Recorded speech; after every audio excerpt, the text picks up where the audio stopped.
It's the 30th anniversary of the Epcot International Flower and Garden Festival, and we're celebrating with 30 of our best tips, secrets, and must-dos for 2025. Let's go do it.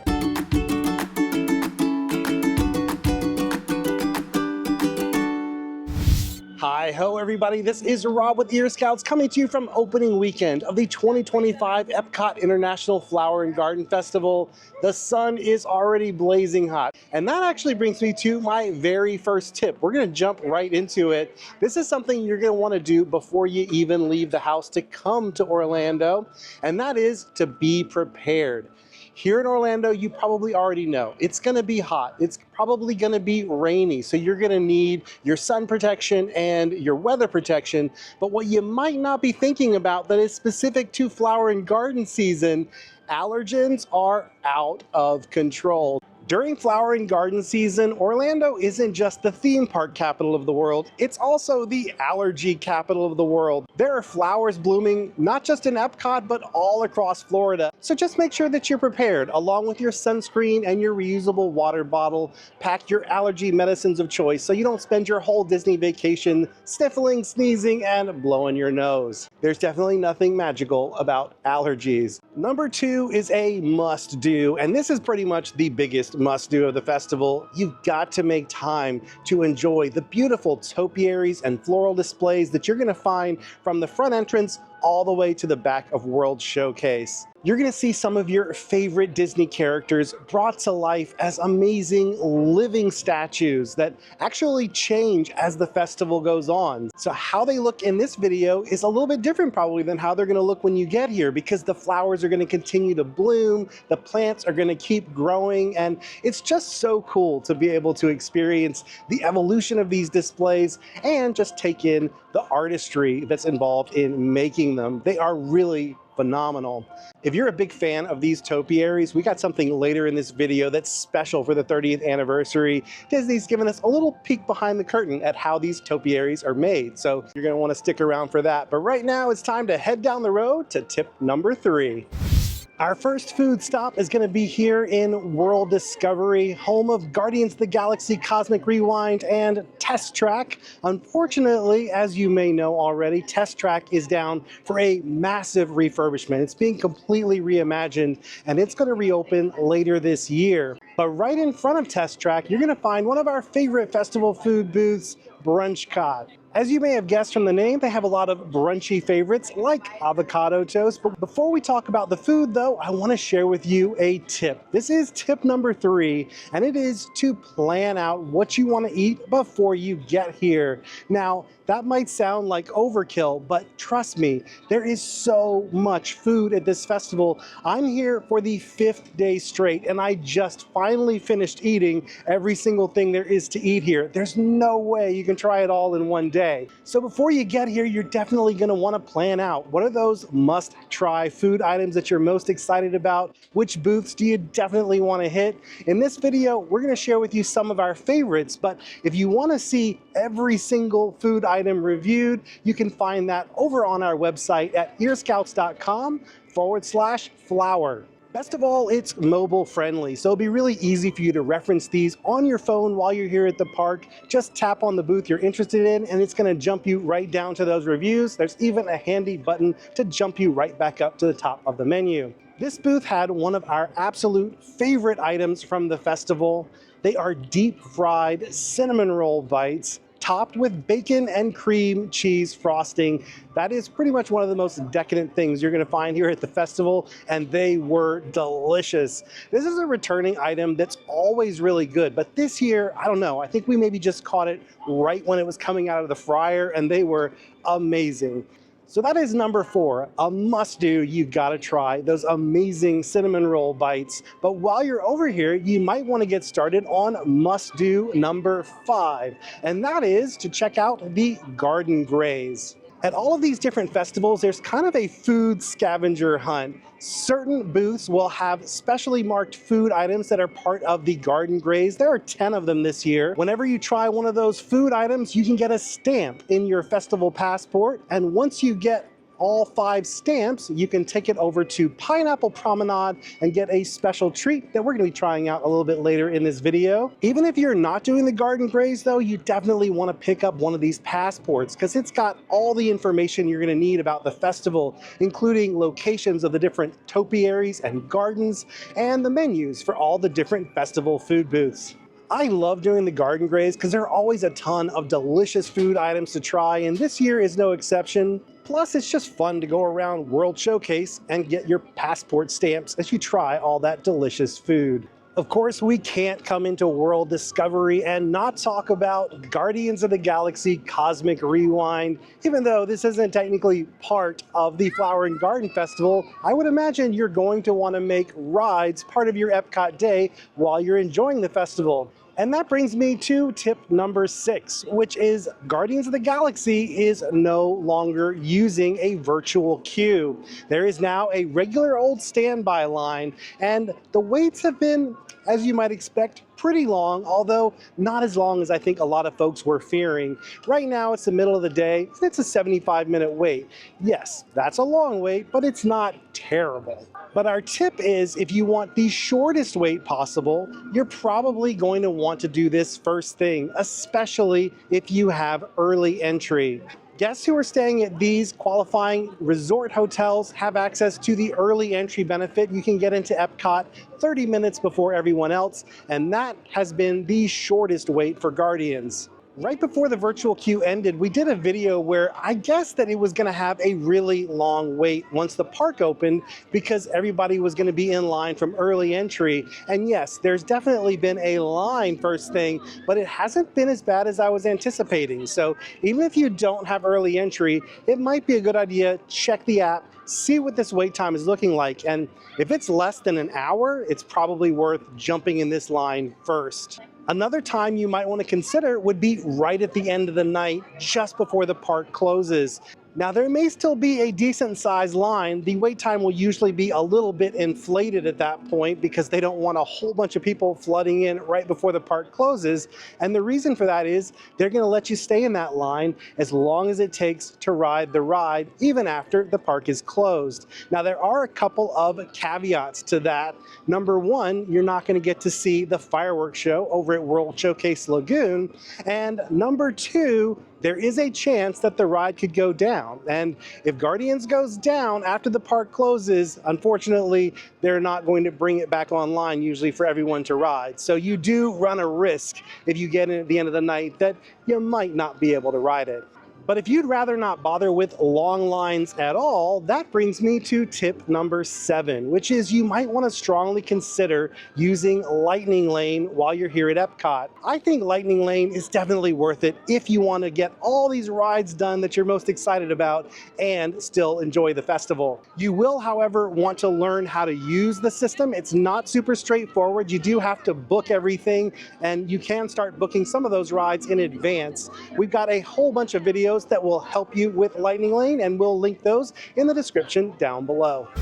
Right next to Guardians, you'll find Connections Eatery, and this is the location of our very first secret. Actually, it's a few secrets, but the big secret is that there is a festival menu here. Now, you might be thinking, Rob, that's not really a secret. Every festival has a menu items that are here at Connections ever since it opened, but guess what? If you were to look in this year's festival guidebook, at least this first printing of it, there is no mention of any festival items here at Connections. And that's surprising because they actually have a full menu this year.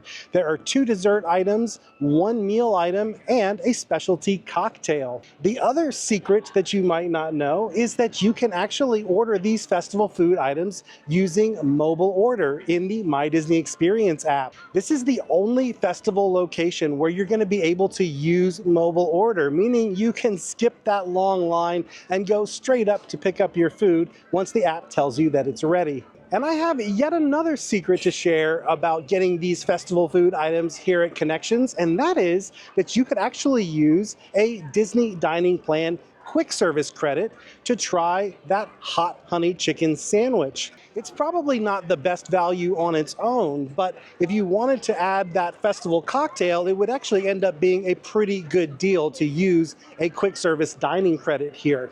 We actually just did a whole video about the Disney dining plan, so if you're using it or thinking about using it, we'll put a link to that in the description down below.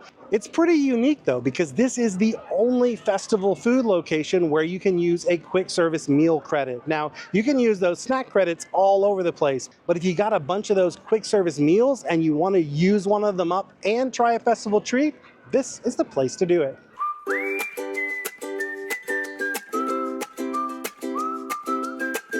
Our final stop in World Discovery is right across the bridge next to Test Track to the Odyssey Pavilion.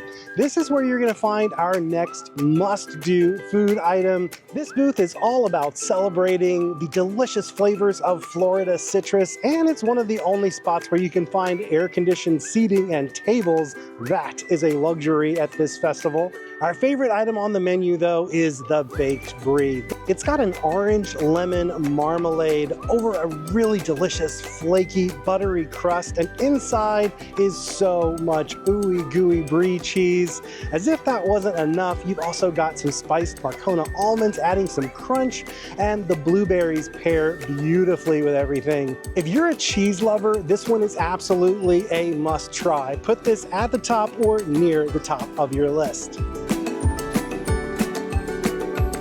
We're crossing over from World Discovery into World Nature, but we're gonna make a quick stop here in World Celebration for our next secret. Behind me, you're gonna see these unusually shaped white structures. They've got letters over these openings in them. In case you're wondering what these things are, these are little nests for the purple martins that migrate through here this time of year. There's a little sign here that tells you about the martins and talks about their migration and the fact that a lot of them stop here at Epcot on their journey. But what it doesn't mention is that if you're here on Monday, Wednesday, or Friday, there's a special lecture that they do about the purple martins. It happens at 1 p.m. So if you're a bird lover and you happen to be at Epcot on a Monday, Wednesday, or Friday, you definitely want to stop by here a little before 1 p.m. and learn more about these amazing birds.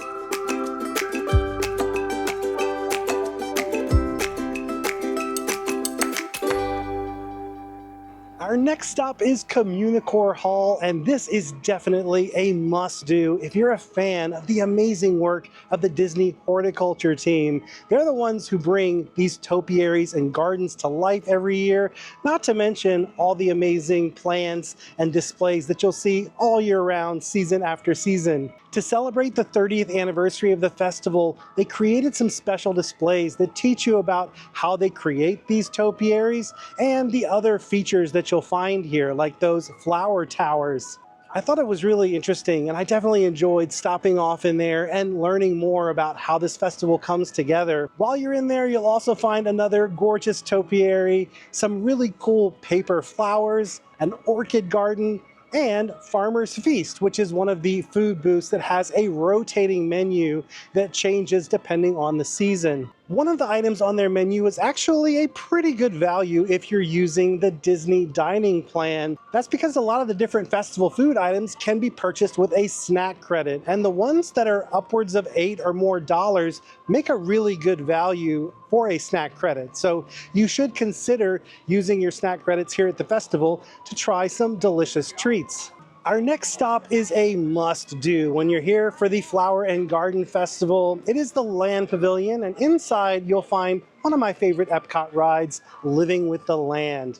The whole ride is basically about how we grow things, including flowers and food, so it fits in beautifully with Flower and Garden already. Now, they always add in a little something extra for the different festivals on this attraction, but this year they really stepped it up.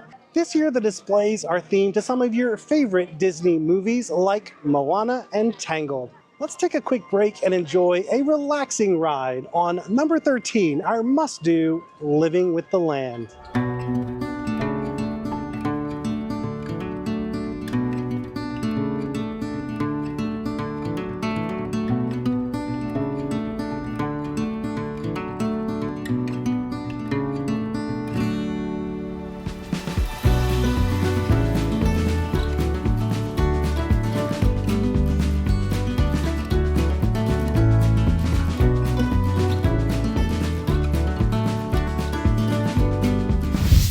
Right next door to the Land Pavilion is our next must-do for the festival, and that is Butterfly Landing. Inside, you're going to find a beautiful garden filled with flowers that butterflies love, along with, of course, a whole bunch of butterflies. If you're really lucky, you can even see butterflies emerging from their cocoons. It's a really cool place to hang out. You should definitely at least come through, especially if you've got little ones. They're interactive displays where you can learn more about the life cycle of a butterfly, plus some fun tips to create your own little butterfly landing at home. Our next must-do stop is Playalong Bay. This is one of the newest additions to the festival. It's themed to the Yacht and Beach Club resorts, which are right behind Epcot, and there is stuff here for the whole family. If you've got little ones who maybe need to burn off some of that sugar they've been eating at the festival, there's a really fun play area here. There's also little adorable photo ops, and there are 2 food booths here, Yacht Grub and Beach Grub. Our favorite was actually Yacht Grub, mainly because of the cheese board you can get. If you're a fan of artisanal cheeses and you're looking for a really good value, this thing was $6.50. There's a variety of cheeses. There's an onion and chive cheddar, a goat cheese brie, an Italian truffle cheese, and even a cheese that tastes like espresso. Each of the cheeses comes with its own little accompaniment. There's a honey, there's some fig jam, and there's some tomato jam that almost tastes like a chutney. There are also some pickled vegetables and crackers. This thing is an amazing deal for $6.50. Our next stop is another must-do. We are at the Honey Bee-Stro. This is a booth that celebrates all things made from honey. The star of the show here is going to be the hot honey chicken and waffle. This is a cornbread bacon jalapeno waffle topped with some fried dark meat chicken, and then that whole thing is topped with honey butter and a hot honey sauce. This thing is spicy, rich, meaty, and delicious. The chicken has so much flavor. I love this dish every year, but this year especially, it was off the charts good. There's also a honey cauliflower dish. There's other vegetables in there as well. There's some asparagus. The whole thing is served over wild rice. This is a lovely combination of flavors. There's some savory, some sweet, some veggies in there. And while we're here at the booth celebrating honeybees, I feel like this is a perfect time to share another must-do item, and that is Spike's Pollination Exploration Scavenger Hunt. Every year at these festivals, there's a different little scavenger hunt that you can do, and for the Flower and Garden Festival, it is Spike's Pollination Exploration. You're going to look for Spike the bee all around Epcot. He's going to be pollinating a different flower. When you identify the flower that he's pollinating, you're going to take the corresponding sticker for that flower and place it on the spot on the map where you found Spike the bee. In the end, you're going to get a fun little surprise. This year, it's some little toy watering cans that are very cute and themed to different Disney characters. I love these little festival scavenger hunts if you've got little ones who maybe zone out a little bit when you're going through World Showcase. This gives them something to do. It keeps them engaged. So the map does cost $9.99, but you don't really need the map to find Spike the Bee everywhere. Also, there's a free scavenger hunt you can do all year round that's in the Play Disney app. It's a DuckTales themed adventure, and that's also really fun. There's really cool things you can activate with the app around the park, and a lot of folks don't even know that scavenger hunt exists. Also, if you're here closer to Easter, there's going to be a special Easter egg scavenger hunt here at Epcot as well. Our next tip is located directly behind Spaceship Earth, right at the beginning of the bridge going into World Showcase. This is one of the many PhotoPass locations where you can get a special magic shot that is themed to the festival. Now, you can only get these magic shots while the festival's going on, so that makes them extra special. So if you don't know about PhotoPass, also known as Memory Maker, this is something you can add to your ticket or to your annual pass, and it gives you access to get your picture taken by all the different Disney PhotoPass photographers that are located all around the parks, at Disney Springs, and even at the resort hotels. There are also PhotoPass photographers stationed in front of some of the different topiaries, so you can get your picture taken with some of your favorite Disney characters.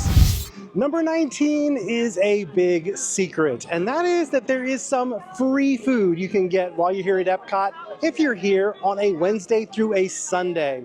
Starting at 11 a.m., the folks from Smucker's are handing out Uncrustables.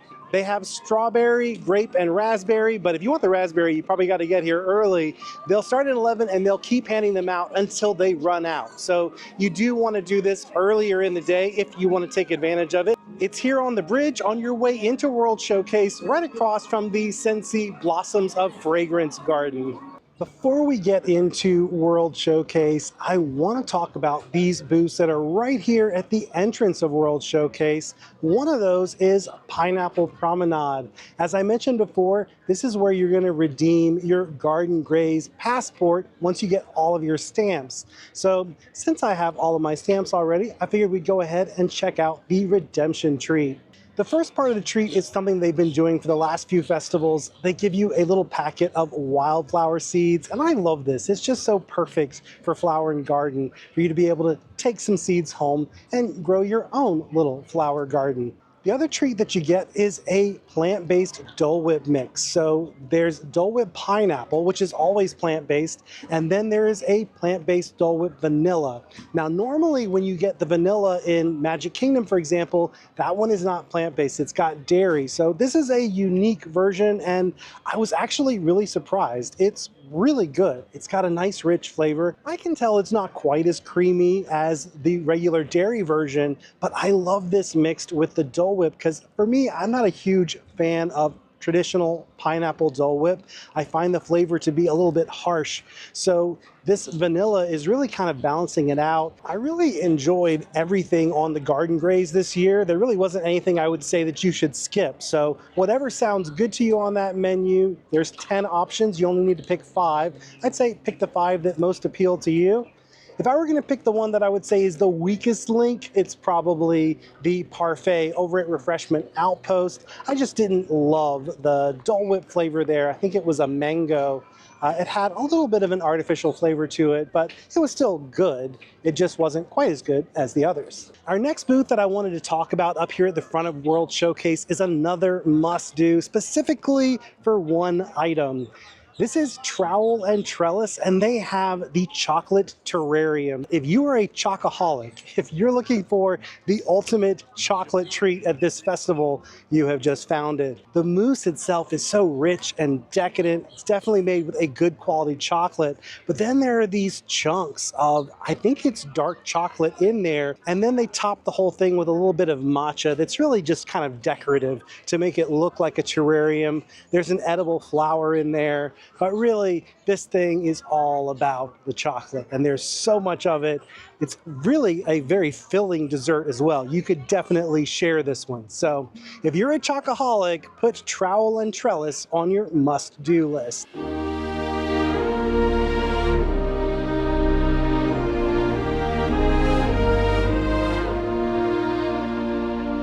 First stop in the World Showcase is the lovely Canada Pavilion. This one is always a spot where you're going to find delicious festival food. For this festival, the booth is Northern Bloom, and my favorite thing at this booth is the maple whiskey cake. If you're a fan of boozy desserts, this is going to be right up your alley. The cake itself is rich and dense and chocolatey. I think you might be sensing a theme here. I love things that are rich and chocolatey, but what makes this one over the top good is actually that maple whiskey cream in the middle. It gives the whole dessert an extra little punch of sweetness and booziness. So if you're a whiskey fan and maybe you like a little bit of a whiskey with your dessert, this one is definitely worth checking out. While we're on the subject of booze, I would be remiss if I didn't share with you this cocktail here in the UK. It's got black currant and cucumber, and the base of the cocktail is gin. So you've got that floral botanical flavor of the gin, you got the freshness of the cucumber with the sweet fruitiness from that black currant. This is a delicious frozen drink and the perfect thing to grab on a hot spring or summer day here at the festival. But the real reason that we're here in the UK is because of a secret that I want to share with you. there is a tour that you can take. It's a tea garden tour over at the Twining store. Now, the secret isn't that the tour exists. I think a lot of folks do know that that tour is there. There's a little sign out front. The secret is that you need to put your name on the list in advance if you want to do the tour. So many folks don't know this, and they just come in at the time the tour is about to start and they find out there's no space available. If you're here on a really busy day, you're going to want to get your name on that list as soon as the shop opens. So maybe head over here to the UK if it's on your must-do list. I did actually come over this morning first thing and get my name on the list, so let's go take the tea garden tour. Hello everyone, my name is Kerry Ann. I am from Glasgow in Scotland, and my friend back here is Molly. She's from England. So if you can't understand what I say, please go to Molly. So today we're going to take a stroll along this beautiful garden and see all the herbs, plants and flowers here that Twinings has planted. So Twinings has been around since 1706. They started in London as Tom's Coffee Shop. Chamomile is known for its calming notes. It's made from dried daisy-like flowers, and it's got a subtle taste of apples as well through it. So I would have this mostly at night when you're looking to calm down from your day. It's nice to just sit down, chill out, and watch telly. That was a lovely little tour. That one is completely free. It's complimentary, you don't have to pay anything, and you get a little treat at the end. They gave us all a sampler of Twinings tea bags. So I learned a few things about tea and how it's grown, and then I got some tea to take home with me.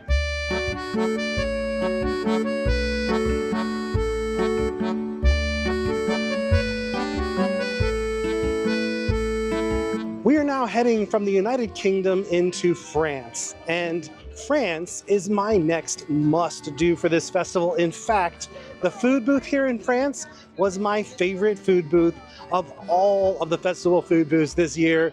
Every single thing in there, food-wise, was delicious. We didn't try all the drinks, but I'm guessing those were all pretty delicious too. The first thing we tried is a returning favorite from last year. It's a goat cheese croissant, and this thing is absolutely packed with goat cheese. There's so much cheese inside. The croissant itself is, of course, flaky, buttery, and delicious, as you would expect from the France Pavilion here at Epcot. There's a very subtle garlic flavor. It's not strong. The main flavor here is just a big punch of goat cheese. Next up, we tried the duck gnocchi. I love this. This was my favorite savory thing. If you're a fan of Thanksgiving flavors, think rosemary, sage, and thyme. The sauce and the gnocchi here, it's just loaded with that flavor, and it also permeates the duck itself. The duck is tender and well seasoned, but it had a very mild flavor. It really soaked up the flavor of that sauce. There are two desserts on offer here. One is a filled beignet. Last year, we did not love this one. In fact, the last couple years, we said it tasted kind of like a grocery store donut. They really upped the ante this year. The beignet itself has a much better texture to it. It does taste more like a traditional beignet. There is a ton of that vanilla custard inside, and of course the caramel fleur-de-sel on top is crunchy, salty, sweet, and delicious. My favorite dessert, however, was the cake. This one's kind of like a chocolate lava cake, but think Nutella flavor rather than just straight chocolate. The chocolate has a great flavor, so the base is clearly a really good high quality chocolate. If you're a fan of chocolate lava cake and Nutella, this is going to be right up your alley. Now, if you did decide to try all four of these items, that would be a lot of things to carry from this booth, which is why I recommend my next tip, which is to get yourself a really lightweight tray to bring along with you to these different Epcot festivals. This is one that I picked up from IKEA. It's a Tilgang. That's the name you'll find it under at IKEA. And what I loved about this one,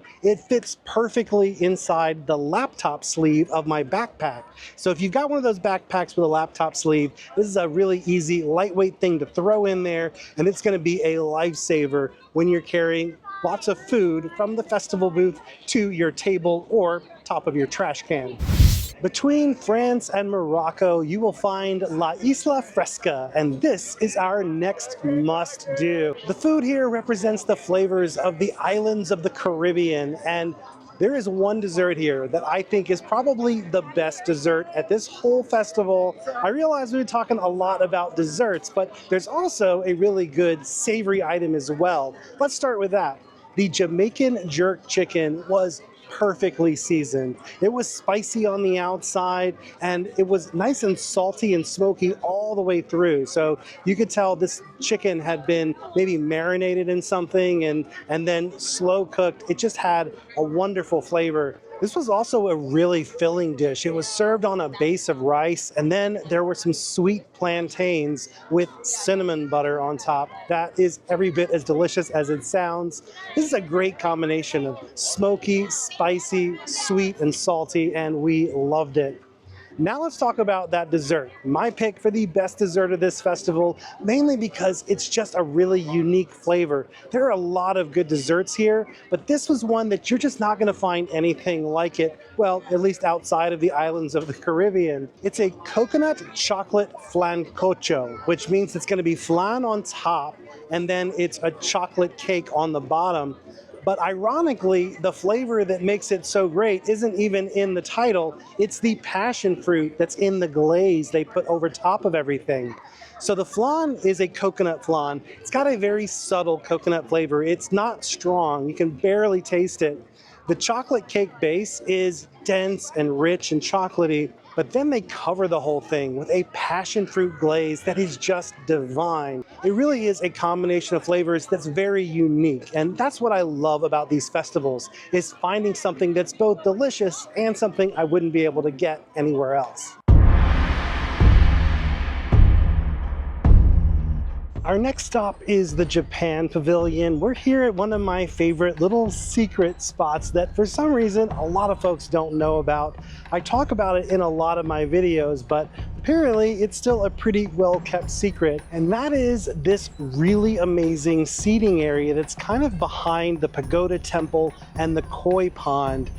For some reason, a lot of people don't realize this is back here. So if you're getting some of the festival treats at the booth, there's not a lot of seating out there, but here you can actually sit with tables and umbrellas. It is a great little hideaway. So this is my first little secret here in Japan. I've got another little secret to share with you, and that is that this year for the festival, there is a little shishi odoshi setup behind this seating area that I didn't even know about until I came back here to eat. You also might be wondering what exactly a shishi odoshi is, and that brings me to my next must-do, and that is visiting all the wonderful little gardens that are spread all throughout Epcot. Now, a lot of these gardens are huge and you kind of can't miss them as you're walking by. But then there are other gardens that are like tucked away. And one of those is the Shishi Odoshi garden. I talk about this, I think, every year in the flower and garden videos because I love it. If you grew up playing the game Mousetrap or you love those Rube Goldberg contraptions, you're gonna really enjoy these. So this is the Japanese equivalent of a scarecrow. In Japan, they create these really quirky, cool contraptions that use water pumps to create movement and sound that scares away birds and other pests that would otherwise be eating their crops. This is so much cooler than a scarecrow, and I think this is one of those things that people just walk right past here at Epcot and don't even notice. So check your festival passport, look for all those different gardens, and learn something new as you stroll around Epcot during the festival. Our final must-do of the night is here at the American Adventure Pavilion. Number one, there's a ton of stuff to do here in the American Adventure, including the Garden Rocks concert series, which we're going to talk about in just a moment. But the main reason this is a must-do is because every single food item we tried here was delicious. We started over at the funnel cake booth and tried the festival funnel cake. It's a peaches and cream funnel cake this year. As always, the funnel cakes are made fresh to order, so they're really good.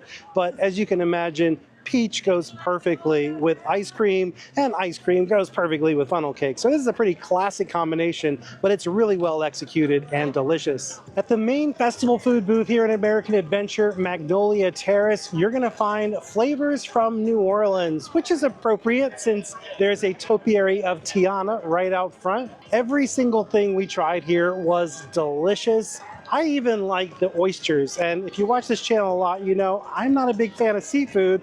I thought they were really good. The oysters were grilled and served with andouille sausage butter, which I'd never had andouille sausage butter before, but it really did give the oysters a wonderful, spicy, smoky flavor.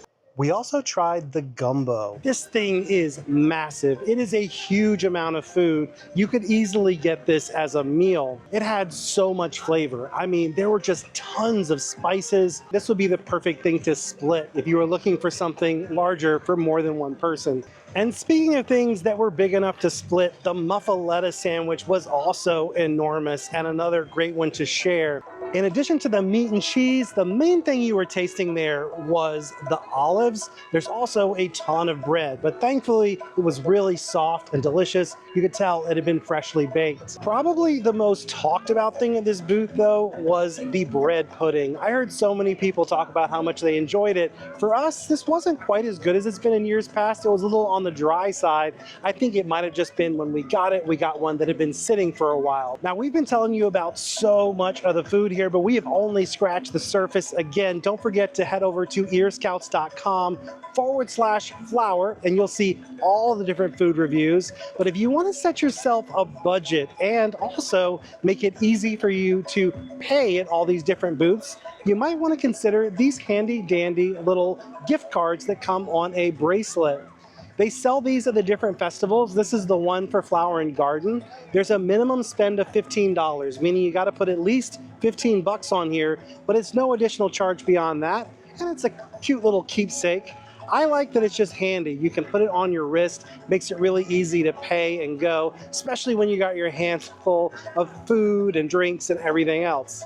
Our final tip in this video is about the Garden Rocks dining package. So here at the Flower and Garden Festival, they have what's called Garden Rocks at the America Gardens Theater in the American Adventure Pavilion. They invite different musical acts. Tonight it's Air Supply, but they get in some pretty big names. You should definitely check the schedule before you come and see who's going to be playing while you're here, because it might be someone you're really excited to see. And if it is, you might want to consider what's called the dining package. Basically, this is where you're going to get a reservation at one of the different restaurants here at Epcot, and included with your meal will be a ticket that gives you access to an exclusive seating area. It's basically the best seats in the house. Now, you still have to show up early to get the best of those seats, but it is a reserved section that only folks using the dining package can sit in. So part one of the tip is consider the dining package if that's something you're interested in. Now the second part of this tip is if you're using the Disney dining plan, you can actually get a dining package for Garden Rocks or any of the different festival concert series using a table service credit. Now, depending on which restaurant you pick, it can actually end up being a really good value. So if you're using that Disney dining plan and there's an act here you're really excited to see, take advantage of the fact that you can get both dinner and a show for your dining credit.